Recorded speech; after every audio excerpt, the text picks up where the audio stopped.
Welcome to the Diversity and Inclusion on Air podcast. This podcast is a program of the Association of American Veterinary Medical Colleges Diversity Matters Initiative. This podcast explores various issues related to diversity and inclusion in the veterinary profession and provides the AAVMC an opportunity to offer ongoing diversity programming to our member institutions as well as all veterinary professionals. My name is Lisa Greenhill, and I'm the Senior Director for Institutional Research and Diversity at the AAVMC. So today's bonus episode is about LGBT Pride Month. Here it's June. We're just past mid-month, and I am delighted to welcome Dr. Michael Chaddock from MSU and recent graduate of University of Florida, Dr. Michael Dibler. Welcome. Thank you. Hi, Lisa. Hi. So as is our practice, I have two mics here. As is our practice, I allow give my guests a little bit of time to introduce themselves and tell us a little bit about themselves. So Dr. Dibler, why don't we start with you? So I'm Mike Dibler. I just graduated from, like Lisa said, from the University of Florida. I recently got a job at Banfield in Winter Springs, Florida. Really excited to start. I'm still on vacation now, so I'll be starting at the end of July. New grad. Congrats. Thank you. Congrats. Mike Chaddock. Well, Lisa, I'm certainly glad to be here this morning here with Dr. Dibler and appreciate the opportunity. I am currently at Michigan State University. I'm the Associate Dean for Administration. And I've been involved over my career on many different ventures, 9 of them to be exact. And I've been involved in the Lesbian and Gay Veterinary Medical Association since its inception way back in the early 1990s. Currently, I'm the Vice President of the LGVMA. And again, very pleased to be here with Mike and to be a guest on your show. Great. So as I mentioned at the top of the show, we are talking about Pride Month today. And here's a little blurb from the from the Library of Congress on the history of LGBT Pride Month. So LGBT Pride Month is currently celebrated each year in the month of June to honor the 1969 Stonewall riots in Manhattan. The Stonewall riots were a tipping point for the gay liberation movement in the U.S. In the United States, the last Sunday in June was initially celebrated as Gay Pride Day, but the day was actually pretty flexible. In major cities around the nation, the day soon grew to encompass a month-long series of events. And so, as we all know, from city to city, we see probably all on social media, we see lots of celebration, pride parades, picnics, parties, workshops, symposia, concerts, on and on and on. And so a lot of times we also hear a lot about memorials held during this month as well for those members of the community who have been lost to hate crimes or HIV/AIDS. So today I really kind of wanted to take a few minutes to share and chat with our guest about why is Pride Day important, or Pride Month rather, important to, or should be important to veterinary medicine.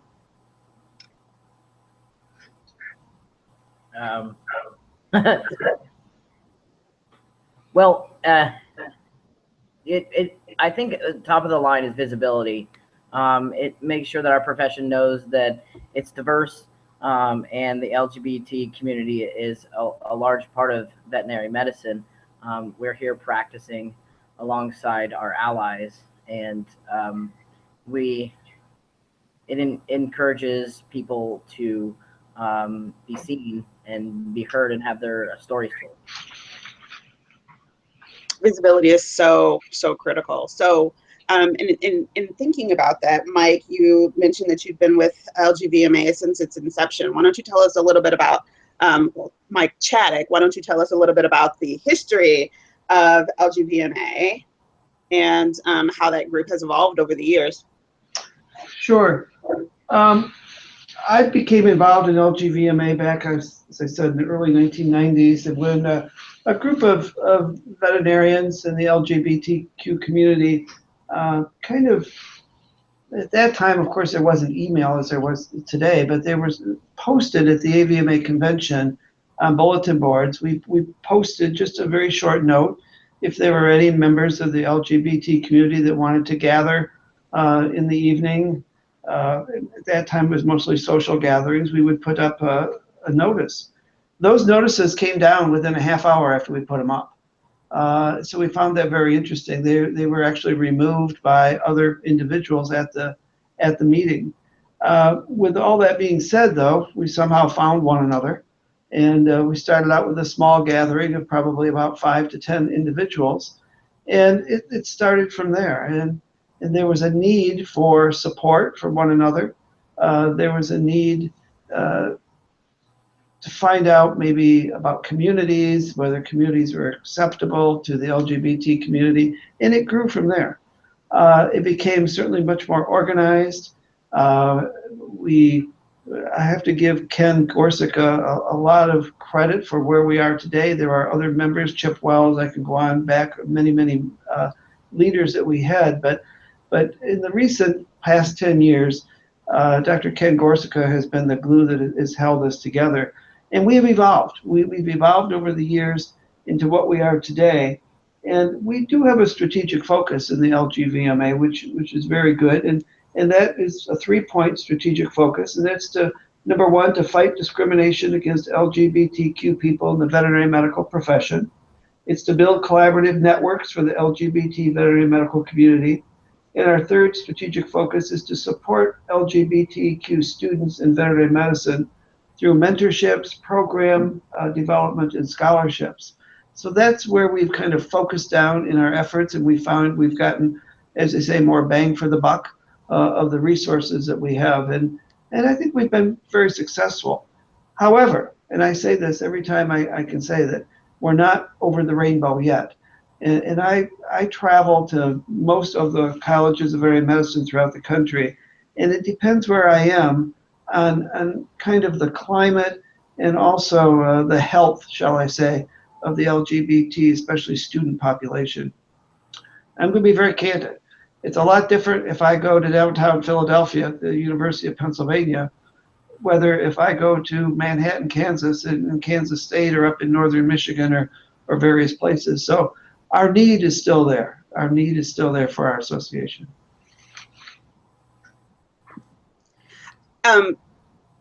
Dr. Dibler, you just finished at University of Florida. I know that you were really active in broad spectrum there. Could you tell us a little bit about that student organization and the role that they play in helping students on campuses? Sure. So broad spectrum is pretty much the student arm of the LGVMA, where that branch, like Dr. Chaddock said, that focuses on the student LGBT health and wellness. We also are into the political climate and looking at laws and making sure that students are looked after appropriately with that. We also encourage through scholarship and funding as well, that filters down from the LGVMA. We help with clubs, umbrella clubs, and basically allow them to have activities that they produce on their campus. So we know from a few studies that there are, it's a pretty small student population who identify as LGBT. And we know that even within that group, there's a real wide range of identities. A study that we did in about 2012 at AAVMC reportedly showed about 6 to 7% student population at the time matriculating in the colleges. I think that one of the things I found interesting during the course of these last few years is the increase in visibility, increased comfort with students and faculty being out, and a lot more programming that we're seeing, that whether it's from LGBMA or broad spectrum or through allied organizations. So some of the things that I guess I'm curious for both of you to answer is what kinds of things looking forward would you like the profession to advance or be responsive towards regarding inclusion of LGBT individuals in the profession? Well, I guess I could say on the student aspect of that. I recently did a panel, discussion panel at Auburn, and I've met some other trans men in the profession who are already practicing, but I had not met any other trans men who are students. And by able to do this panel, I was able to meet another trans man who was at Auburn, and he talked to me in discussions about how the difficulties of being out and then coming out and being more. And he thanked me for doing the panel, for being able to he felt more comfortable being out. So I think on the student end, having a lot more panels, having a lot more discussion, guided discussion, will help in the upcoming students that are coming out into the profession, making a lot easier transition. Not to have a pun, but I think that would help. Sure. It also encourages students to be out and be visible in the profession, and encourage them to join the LGVMA and give them a reason for why they should do it. Sure. Mike Chaddock? There's a number of things, Lisa, that I think we need to look forward to as far as what improvements I'll say we can do or to reach out to the community. One would be, and I'm looking at this across the veterinary profession, is that in advertisements, when they're advertising for positions for veterinarians wanted, whether it's in practice or whether it's in industry or wherever, that I would like to see that some of the ads go further than just using the standard we're an equal opportunity employer, which is required by law for many employers. But as I tell students, I mean, look for those advertisements where people are actually reaching out to the community, where there's key words that especially people in the LGBTQ community will pick up on, or even come right out and say, we welcome LGBTQ applicants. I think that would be tremendous. I also think that as we look at diversity, and I want to compliment AAVMC for the outreach that the association has done over the past several years to our LGBTQ community. I mean, you and I can remember the days when that wasn't the case. It wasn't the case with certainly AVMA. It wasn't the case with AAVMC. And as we talk about diversity, I like to talk about it in as holistically as we can and across the spectrum, shall we say. So I think that if we talk about that with our associations, if we talk about that with our colleges of veterinary medicine, to be sure that as we look at our programs for diversity, that we do include LGBT along with the other diversity factors. Another one is forms that our profession uses. The gender identity forms, of being open so people can put down their own gender. I fight this right here at our own college of being open. Let people express themselves of who they are instead of boxing us into either male or female in most cases. So there's a lot of things, and I call these small things. I really do. I call these small things that can be done. I think that even on websites, especially the colleges of veterinary medicine, I think many of our colleges have learned that many, certainly in the LGBTQ community, students are making decisions on where they want to go to school, maybe based on the website. Is the website, is it welcoming? Is there something there to show the people that are applying to these colleges that, hey, maybe it is safe here, I can go there, I can have some support. So these are very simple things that I think can be done in our profession across the board. And I think that LGVMA can serve really well as a resource for, let's say, Oregon now has a third gender marker. And so say that the College of Veterinary Medicine in Oregon says, okay, we need to change our paperwork now to reflect that. LGVMA can be a good resource for them to go to to say, hey, we're wanting to change our paperwork to reflect, and how can we do that? And so that's one goal that I think the LGBTMA can definitely serve, is when these laws and policies are actually changing. I feel like a lot of times they, when I had my experience in Auburn, there wants to be change, but they don't know how yet, and they don't know quick, easy steps that they can take to make those changes happen. I think LGBTMA will serve as a good resource for that. And the other thing I'll add there to go along with that, Mike, is that the LGBTMA has come up with a model diversity and inclusion statement, and we worked very hard on that. And when you read that statement, there's nothing in there that specifically has the words gay or lesbian in it. It's a very inclusive statement, and we have put that out there to all of the associations, allied associations, the AVMA, AAVMC, I can go on, and to the state associations. A few of them have picked it up, which we really, really are grateful for.